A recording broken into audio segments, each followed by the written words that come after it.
Absolutely. Thoughts on the game, and we'll ask questions later.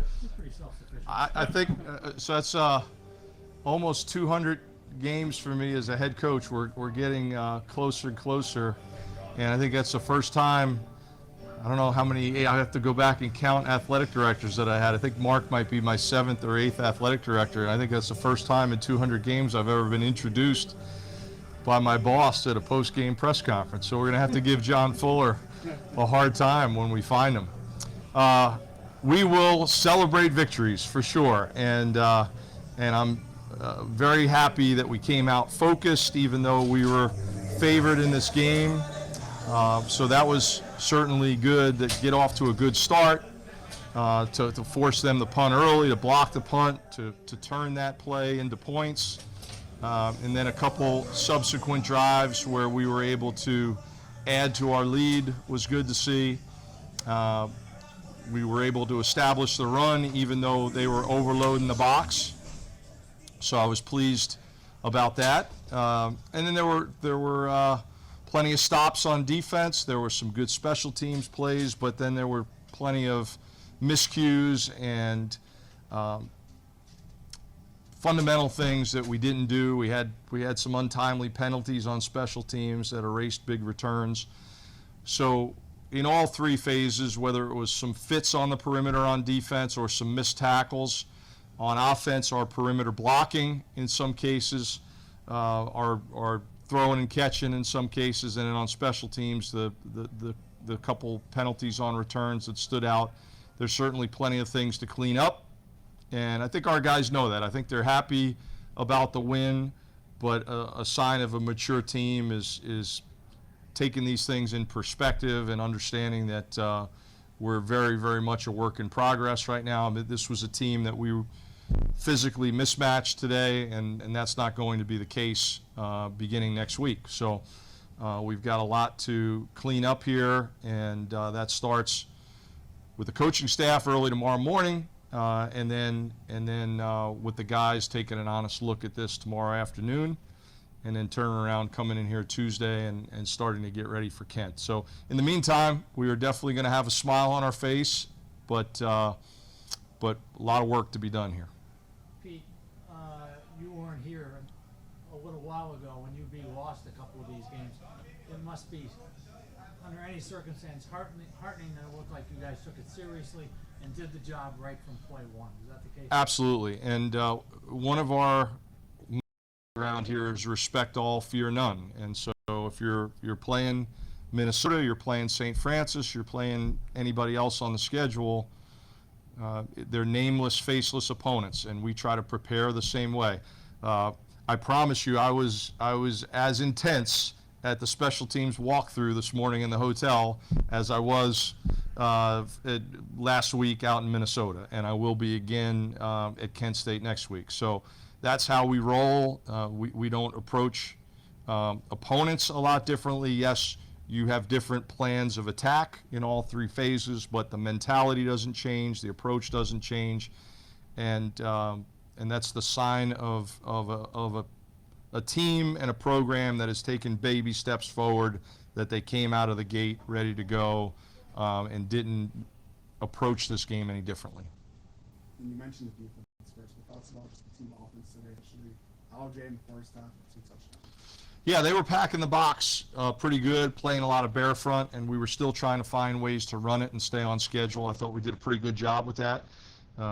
We completed some passes, which was good to see too. We got the quarterback run game going, which was encouraging. We still need to throw and catch a little bit better. We had some technique issues out on the perimeter. I think we need to get more physical out on the perimeter, so that'll be a point of emphasis this week because we have some guys that if we can get the ball to them out in space, that can get some yards out there. So that's an area of the offense that needs to get better between this week and next week. Quan comes in and did a lot of good things, obviously. Seems like that's the sort of performance that he can take and carry into the next few games. Yeah. New program and all that. Absolutely. He's the great thing about him is that he's a competitor. He's got that good balance of wanting to compete, but also taking ownership when things don't go well, but not getting too down on himself if he misses a throw. His body language is good and so on.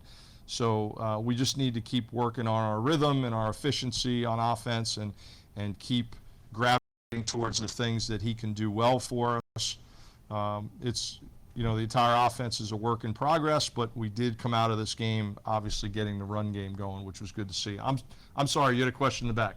For sure. You mentioned earlier that you guys physically outmatched them. How encouraging is it that you guys still took care of business and you could have like let up a little bit, but still took care of business?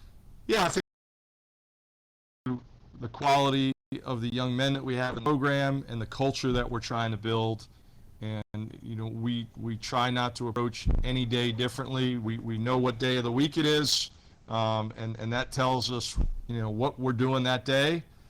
But who we're playing, shouldn't change a lot. So, our routine, we actually stayed at a new hotel for this game, so there was a little bit of getting used to our surroundings, which we'll be more comfortable in for the next home game. But really, other than that, it was just business as usual for us. You guys obviously have 10 starters back on defense, which in college football this day is more than unusual. It's practically unheard of.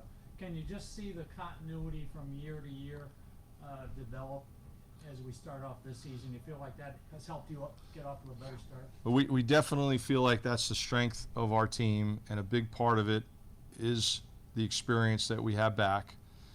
Very grateful that those guys all came back, because some of them have already gotten their degree and didn't need to stay here, but they like each other, they like their coaches, they like coming into the building every day, and so we're enjoying this time together. But that being said, they're very self-critical and hard in a good way on each other. They're demanding of each other, and they want to play at a really, really high level. And so I'm sure they'll come in here tomorrow and be very focused on what they can do to get better. Thoughts on Kent State next week?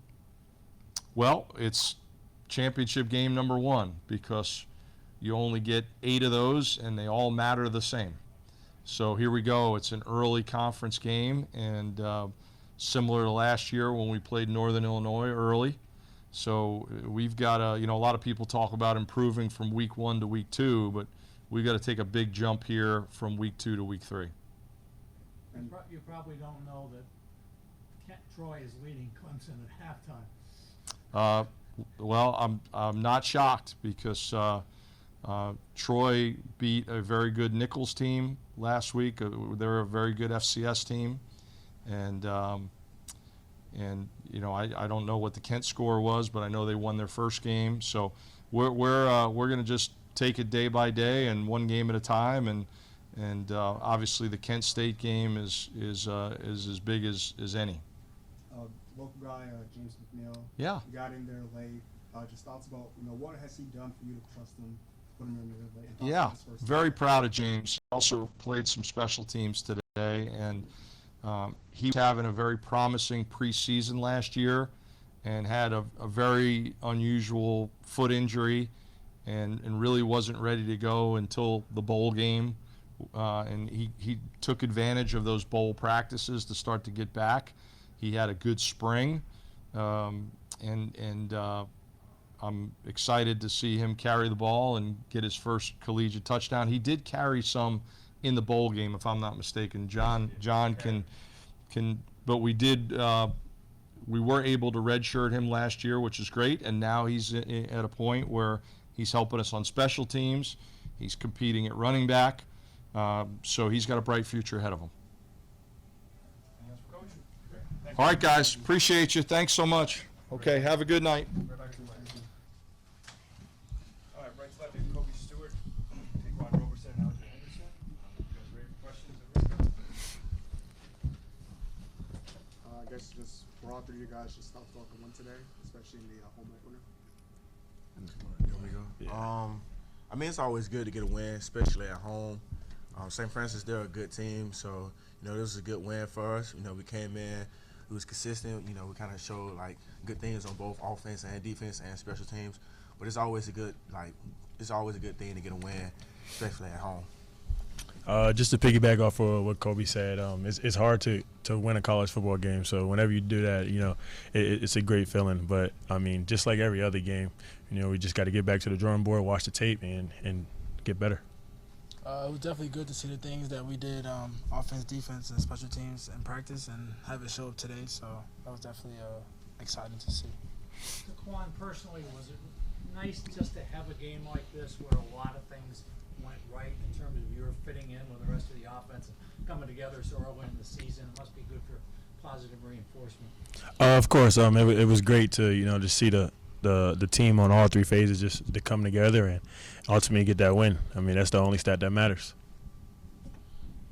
And I guess Kobe just thoughts about just the team defense. You guys almost held them to a shot, but just what were you guys doing so well on that side of the ball? Well, you know, I give credit to Coach Bowen and to my position coach, Coach Dunning. Just being consistent. You know, that was the thing that we wanted to be this week.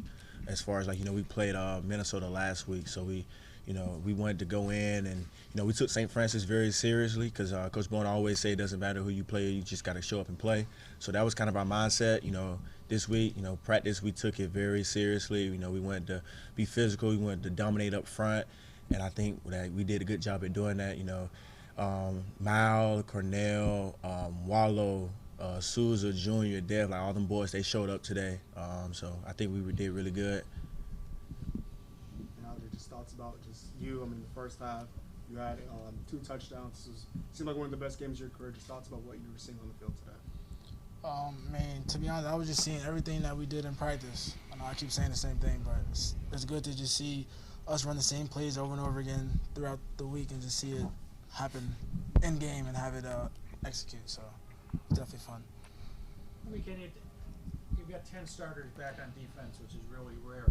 Can you just does everybody just feel so comfortable at this point after playing together so much that it's kind of a carryover from last year and it's a good feeling? Yes, sir. I feel like we mesh really well together. You know, coming off last year, it's like muscle memory now. It's like we gel so good because we've been here. You know, we was here last year with each other, and now we're here this year. And we just practice. We're always, you know, competing and trying to dominate, you know, offense, you know, trying to go against these boys right here every day. So, you know, it's just good to, like, see it show up on game day, you know. But I say we really mesh really well, you know, coming from last year to this year. But, you know, that credit goes to Coach Bowen, you know, always, like, bringing us together and telling us to be more consistent and telling us to communicate with each other. So that goes to him. Just what was the offseason preparation like for this season? I mean, last week, I know not a moral victory, but you guys held pretty close to Minnesota. When you blow out a team like St. Francis today, just what was the offseason preparation like entering the season for all three of you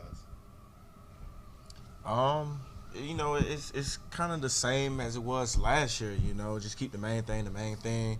You know, like our strength program is really good with Coach Horton and Coach Riley. You know, we come in, we work. I mean, and then we come in with the coaches, watch film and stuff like that. Like, we're always doing something, and it's good that guys just come in here and just ready to work. You know, we never have to tell guys to just come in. We're always here. We always want to get better, whether it's be watching film, putting in extra work, you know, trying to go in the training room. You know, sometimes we get kicked out because we're always in there. So, you know, it's just always good to, like, have people support, like us, like have our coaches and strength coaches support us, which is, you know, good.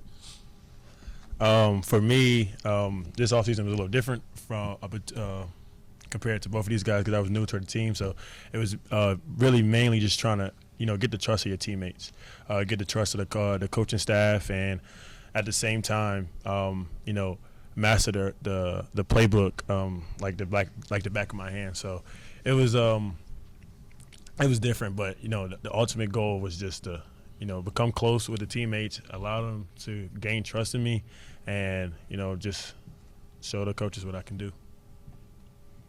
LJ, you're probably going to be reminded a couple of times that conference play starts next week. Yes, sir. What's that transition like for you, if anything at all? I'm sure every game's important and all that, but, you know, the conference games obviously have an extra little importance because that's what you're playing for. The plan would be the same thing that we did this week. You know, there's no change. We know that we have a game and we have 12 guaranteed, but they're all nameless, faceless opponents. So we definitely just treat every game the same and just lock in throughout the week. So. Anything else for guys? Great. Thank you. Thank you, guys. Appreciate you guys. Thank you.